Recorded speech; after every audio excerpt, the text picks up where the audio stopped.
नमस्कार दोस्तों, मैं हूं रमेश शर्मा, आपका स्वागत करता हूं इस यूट्यूब चैनल पर। अभी कुछ दिन पहले मैंने एक वीडियो देखी अभय सिंह यानी आईआईटी बाबा की, जिसमें वे अपने पिता को अपमानित करते हुए नज़र आ रहे थे। कुछ ऐसी बातें कह रहे थे जो शायद कोई पुत्र अपने पिता के बारे में ना कहना चाहे और कोई पिता अपने पुत्र से ऐसा ना सुनना चाहे। उन्होंने साफ-साफ कहा कि मेरे पिता एक राक्षस हैं और जब मैं घर से निकला तो उनका विनाश सुनिश्चित करके निकला। हिरण्यकश्यप है वो, उसको क्या करेंगे? नरसिंह बुला के तुड़वाएंगे उसको।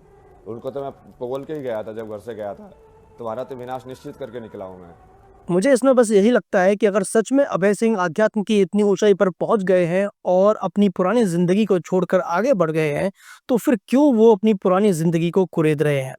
मैं ये नहीं कहता कि उनके साथ में गलत नहीं हुआ होगा, मैं मानता हूँ उनके साथ में गलत हुआ होगा, मैं मानता हूँ कि उनके पिता ने उनका शोषण किया होगा, मैं मानता हूँ कि उनके पिता ने उनसे जबरन जो वो नहीं करना चाहते होंगे, जिस पढ़ाई को वो नहीं करना चाहते होंगे, जिस एजुकेशन को वो नहीं करना चाहते होंगे, जिस जॉब को वो नहीं करना चाहते होंगे या जो भी काम वो नहीं करना चाहते होंगे, वो जबरन कराया होगा और अपने स्वार्थ के बारे में सोचा होगा।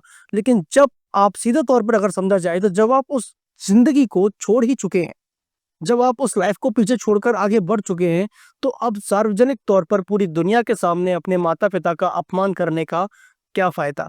इतना ही नहीं, उन्होंने इसके अलावा प्रहलाद का भी उदाहरण दिया और उदाहरण देते हुए कहा कि सभी के माँ-बाप भगवान नहीं होते। अगर होते तो प्रहलाद भगवान को बुलवाकर अपने पिता को क्यों मरवाते? वो विष्णु भगवान को बुला रहा है कि हाँ नरसिंह अवतार लेके आओ और मेरे बाप को मार दो, और वो धर्म है ना?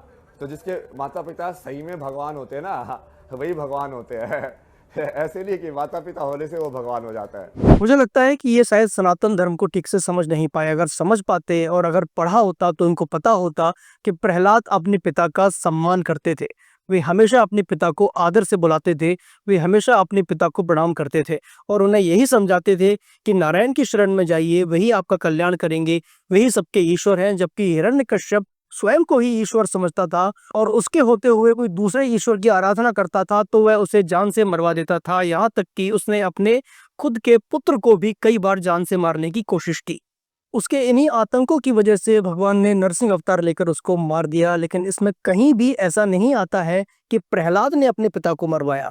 इससे इतना समझ में आता है कि इनको अभी सनातन के बारे में इतना ज्ञान है नहीं, इनको आध्यात्म के बारे में अभी उतना ज्ञान नहीं है और ज्ञान लेने की आवश्यकता है और उसमें उतरने की आवश्यकता है। उसके बाद ही इनको अपना मुंह खोलना चाहिए।